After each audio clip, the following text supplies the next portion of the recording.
Hey, salut, comme vous savez, à chaque trimestre, les super investisseurs, ceux qui détiennent un portefeuille de plus de 100 millions de dollars, sont obligés de publier un document qui s'appelle le 13F qu'ils doivent transmettre à la SEC.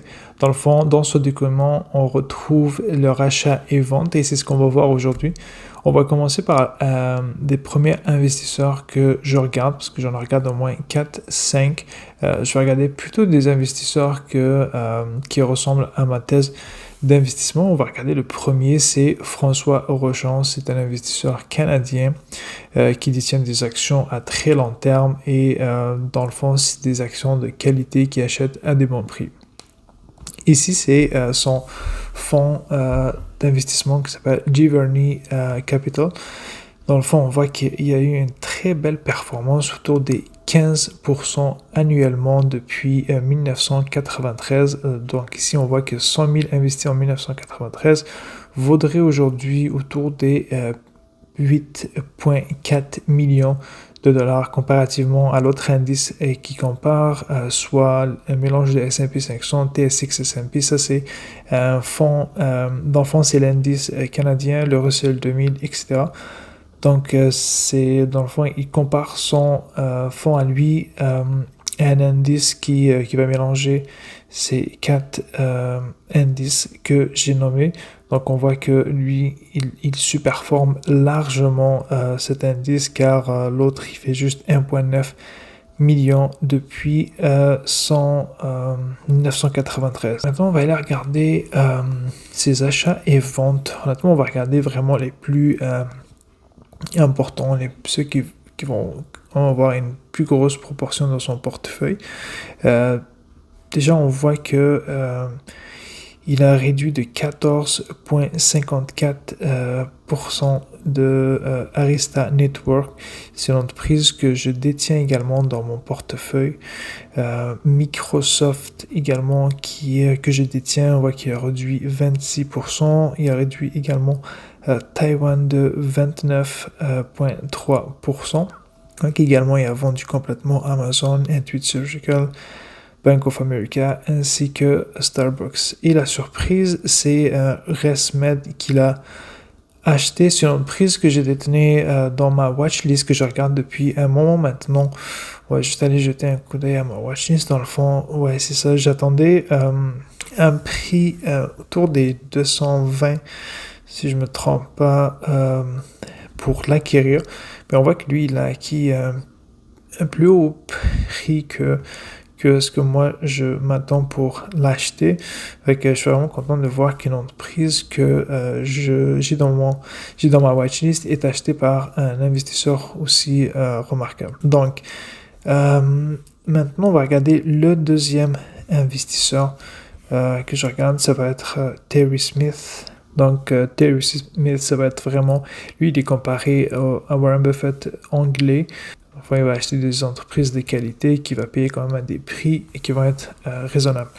On voit que lui a réduit de 47,7% sa participation dans Microsoft. On voit qu'également il a vendu 56% de son Meta. Et il a complètement liquidé sa position dans Mastercard. Au niveau des achats, on voit qu'il n'a pas vraiment réalisé des gros achats.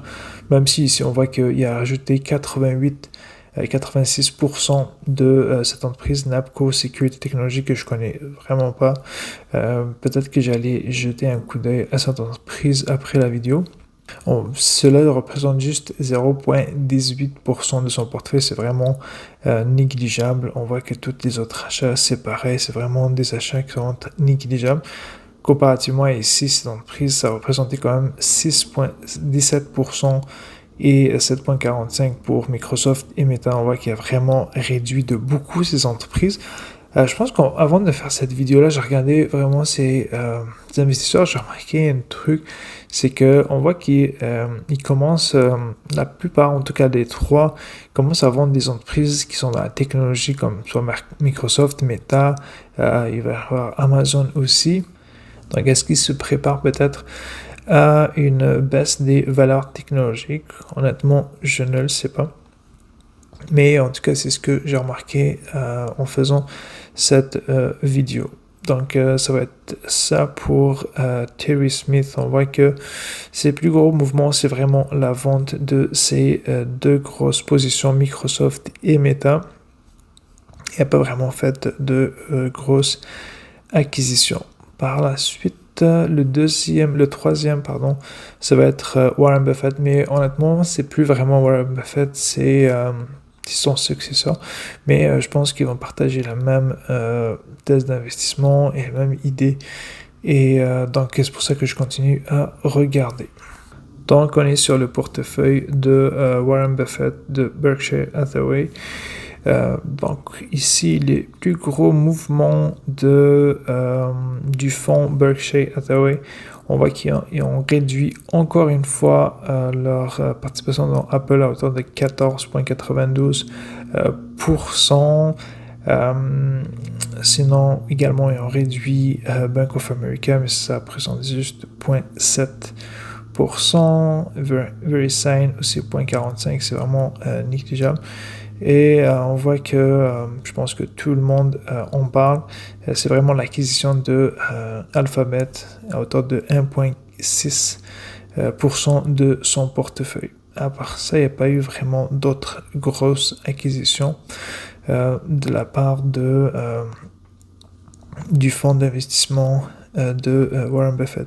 Je suis vraiment surpris que Warren Buffett achète maintenant Alphabet. Il aurait pu vraiment l'acheter bien avant parce que c'était beaucoup moins cher. Mais écoute, je pense que Warren Buffett attend vraiment le bon moment pour acheter parce qu'à un moment donné, Alphabet était vraiment... elle avait un dossier en justice pour un gros monopole sur le truc. Donc, il y a eu de antitrust. Donc, j'imagine qu'après avoir gagné ce procès, à ce moment-là, il a décidé de rentrer sur l'entreprise. Avant ça, c'était quand même risqué selon lui.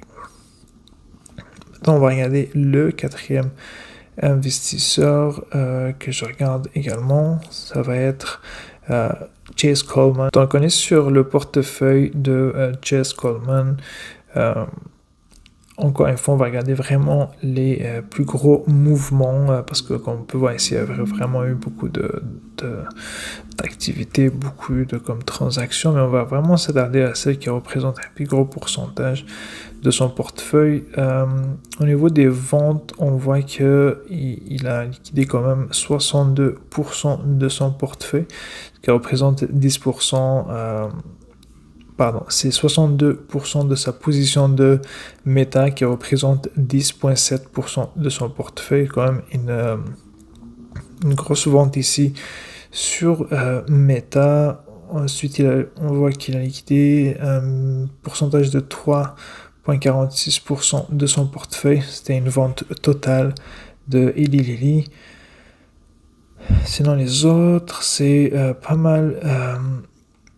négligeable. Ici, on voit qu'il réduit également Reddit de 24%. Sinon, au niveau des achats, c'est vraiment ce qui est les plus marquants qu'on retrouve. Au niveau des ventes, il n'y a pas vraiment eu de gros achats ici. On voit que c'est vraiment des petites portions. On voit qu'il a pris une position de Netflix qui représente vraiment une petite portion, c'est 0,75% de tout son portefeuille. C'est vraiment très négligeable. Maintenant, ça, je ne regarde quasiment pas. Peut-être qu'il commence à se faire une position, mais honnêtement, si c'est des petits pourcentages comme ça, je ne regarde pas. C'est vraiment lorsqu'ils achètent vraiment à hauteur d'un peu plus de 2%, 3%, 4% de leur portefeuille, ou comme ici, on voit qu'il a vendu plus de 10% de son portefeuille. C'est vraiment un gros mouvement. Comme je vous ai dit au début de la vidéo, honnêtement, je remarque qu'il y a de plus en plus de gérants de portefeuille qui vendent les compagnies technologiques comme Meta, Microsoft, comme on a pu voir bien avant. Je pense qu'ils se préparent vraiment à quelque chose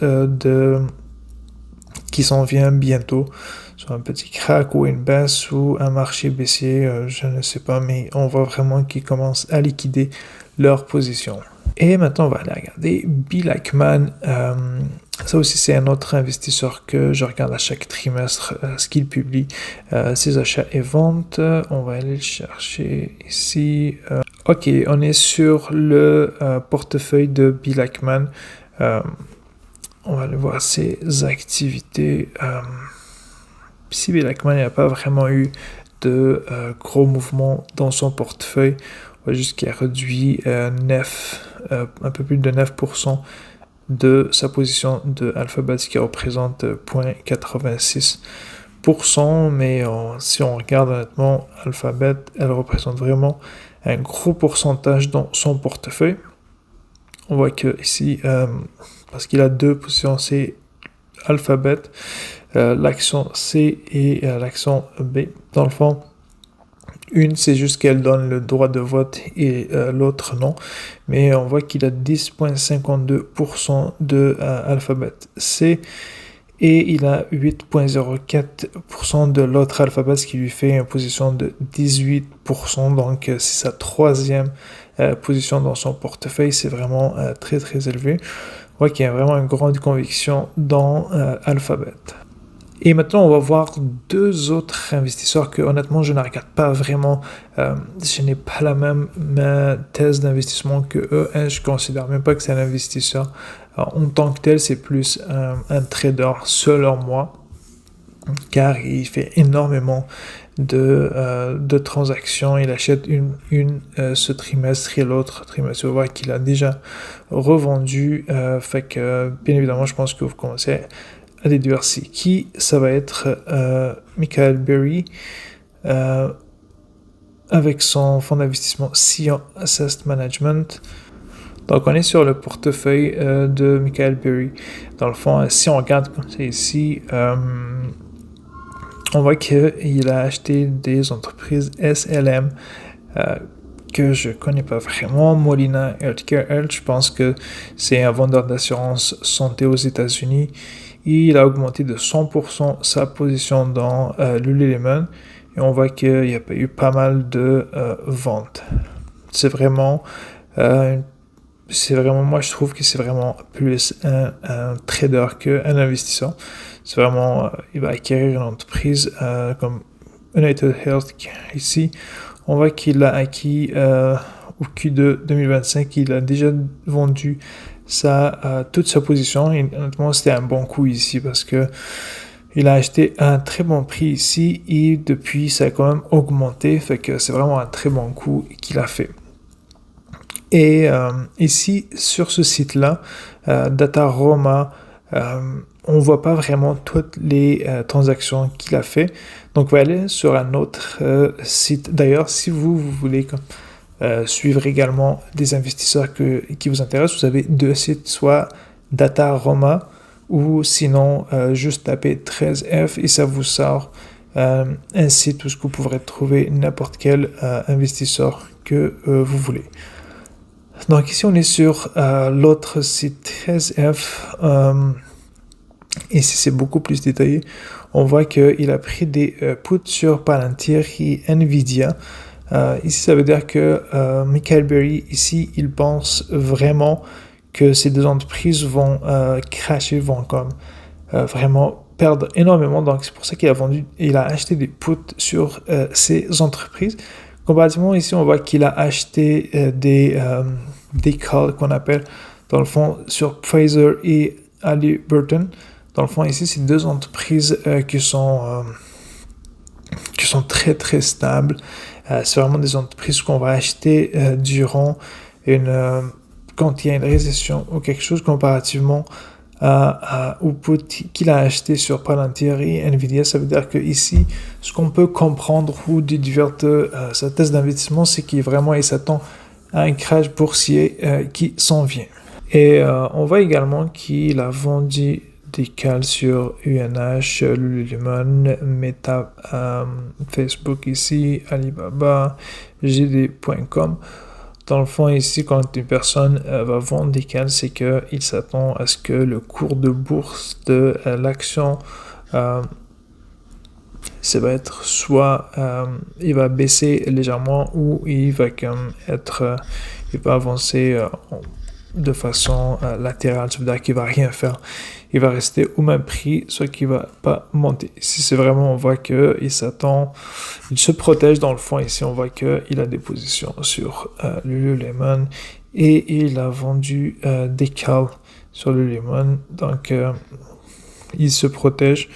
Donc, ici, si on peut comprendre vraiment la thèse d'investissement de Michael Burry. Ici c'est vraiment une personne qui s'attend à ce qu'il y ait un crack vraiment prochainement. C'est pour ça qu'il a vendu, il a acheté des puts sur Nvidia et Palantir. Honnêtement, c'est vraiment très dangereux. Moi, personnellement, je ne ferai jamais ça, surtout pas sur Nvidia. Soit que tu peux avoir raison, mais si tu as tort, honnêtement, ça peut te coûter très très cher, surtout une entreprise comme Nvidia. Et le dernier investisseur qu'on va voir, ça va être le fonds de Bill Gates. Dans le fond, lui, je le suis vraiment parce que j'ai une entreprise que je détiens moi personnellement, qui représente énormément dans son portefeuille. C'est bien évidemment, vous l'avez compris, c'est Microsoft. Donc, on va aller regarder ses activités, les plus grosses activités qu'il a fait. On voit qu'il a vendu 64% de sa participation dans Microsoft. C'est vraiment énorme comme vente qu'il a réalisée. Comme je vous dis, je pense que vraiment la plupart des super investisseurs s'attendent à une baisse prochainement. Mais honnêtement, moi, je ne vais vraiment pas me fier à ça. Je vais garder ma façon d'investir. Comme toujours, je garde mes entreprises qui sont de qualité. Je les garde à long terme, à moins qu'il y ait vraiment un changement au niveau de leurs fondamentaux. À ce moment-là, ça va être autre chose. Si on revient ici sur les mouvements du fonds de Bill Gates et Melinda Gates, dans le fond, c'est qu'on voit qu'ils ont vendu 24% de leur portefeuille qui était composé de Microsoft. Ça représentait 64% quand même de toute sa position dans Microsoft. C'est vraiment très très élevé. Il a également réduit Berkshire de 3,24%. Est-ce que ici c'est parce que Warren Buffett est parti? Peut-être, je pourrais pas vraiment le dire pourquoi qu'il a fait ça. Mais je pense que c'est vraiment pour cela. Ici on voit qu'il a racheté quand même 40%, puis par ensuite qu'il a vendu un 9,78. Honnêtement, c'est que ça représente rien. On voit que ça vraiment c'est sa plus grosse position. C'est Berkshire Hathaway, donc il y a vraiment une énorme conviction dans le fonds de Warren Buffett. Donc ça va être tout pour aujourd'hui pour cette vidéo.